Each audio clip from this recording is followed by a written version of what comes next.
Rebonjour à tous et bienvenue donc sur ce nouveau moment de partage.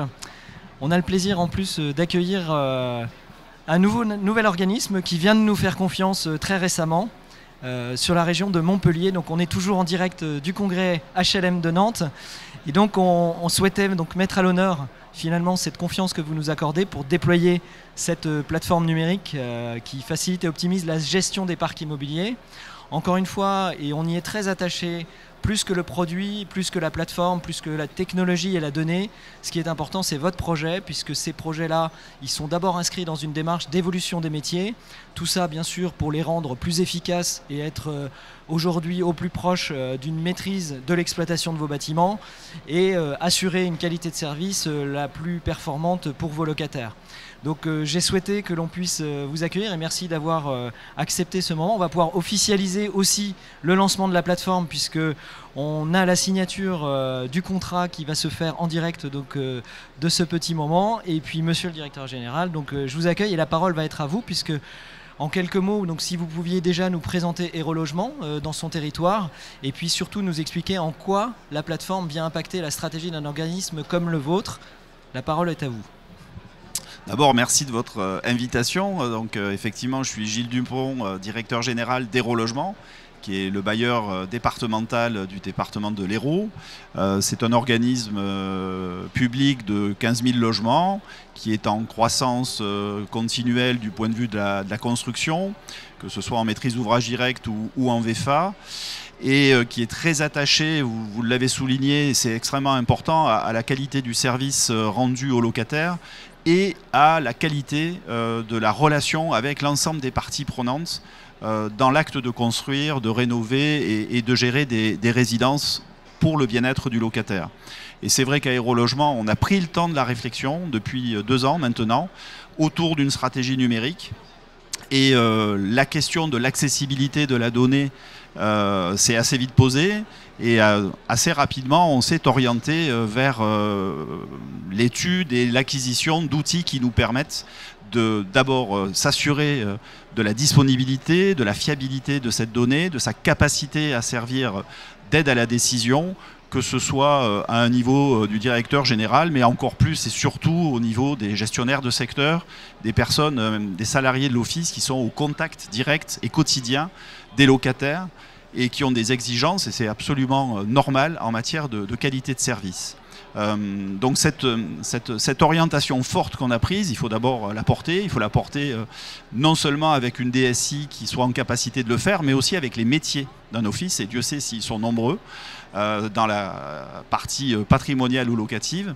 Et donc il y a un enjeu de management numérique qui est extrêmement aujourd'hui important dans notre croissance et dans notre développement.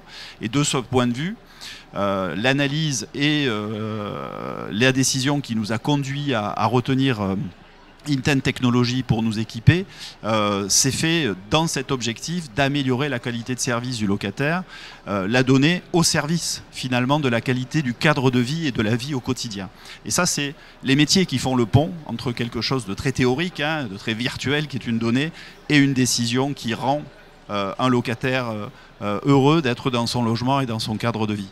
Mais on a aussi parfaitement conscience qu'on est un des acteurs de l'écosystème, un des acteurs principaux, certes, mais loin d'être le seul, et qu'on a aujourd'hui une démarche à faire vers les autres acteurs, nos prestataires notamment, de toute taille, parce que certains sont déjà dans ces questions-là depuis longtemps.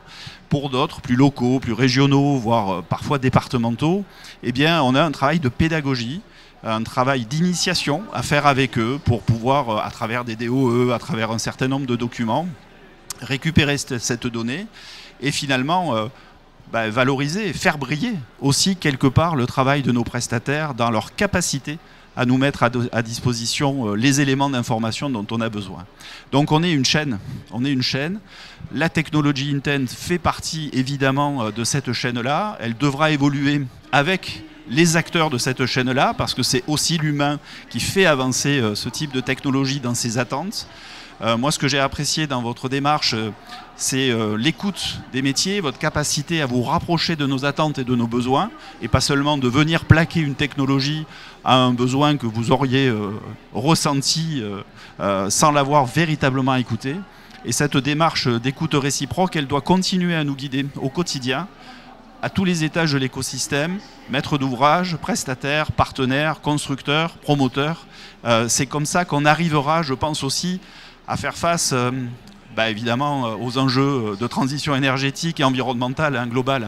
À Aérologement, nous sommes dans une démarche RSE, dans une démarche de certification ISO 26000 que nous devrions obtenir d'ici la fin de l'année. Et la question évidemment de la mise à disposition de ces données pour fabriquer de l'amélioration environnementale, ça sera déterminant. Donc finalement, on part d'une donnée pour fabriquer énormément de choses différentes. Et c'est ça aussi qui fait qu'on est passionné par ce sujet qui n'est pas seulement technique, mais qui est aussi un véritable sujet de société. On en avait parlé également. Vous êtes sur un territoire avec des artisans, des petites entreprises. Bien évidemment, il s'agit là aussi de les emmener dans ce projet.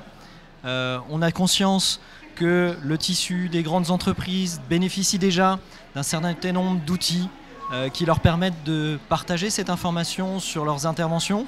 Qu'en sera-t-il aussi des TPE, puisque le projet faisait partie aussi de l'inclusion quelque part de ces entreprises? Alors on a une période qui aujourd'hui est assez compliquée pour ces entreprises, pour beaucoup, de se projeter. Je crois que c'est aussi quand on est dans des situations compliquées qu'il faut se transformer. Si on attend que ça aille bien pour se transformer, par définition, on est souvent un peu paresseux. Et quand les choses vont bien, on n'a pas forcément envie que ça change. Là, il va falloir que les choses changent en partie. Et je pense qu'un entrepreneur, d'une TPE ou d'une grande entreprise, ça reste un entrepreneur. Et il veut se transformer, il veut s'adapter au marché et il veut briller. Il veut faire en sorte que sa marque existe et que son travail soit reconnu. Je pense que le travail avec ces TPE, il doit passer d'abord par la valorisation de leur professionnalisme.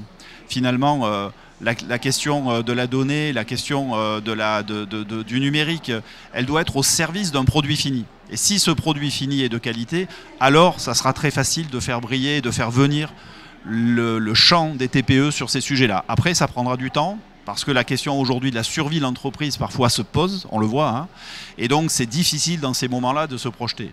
En même temps, je me dis que la période que nous allons traverser va aussi sélectionner un certain nombre d'entreprises et que dans les critères de sélection, il y aura la capacité de certaines ou pas à s'adapter à l'évolution du monde du numérique. C'est une bonne chose ou une mauvaise chose, j'en sais rien.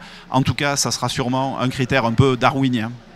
Très bien. En tout cas, sachez que de toute façon, la plateforme que vous avez retenue accompagne aussi ces TPE-PME.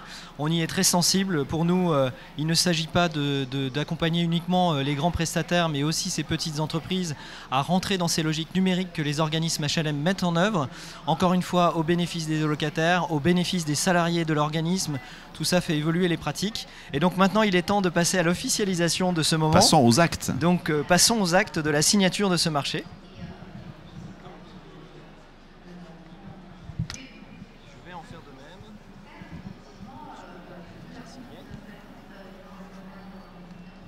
Voilà, c'est officiel. Merci. On peut se serrer la main et encore la main, merci de votre confiance.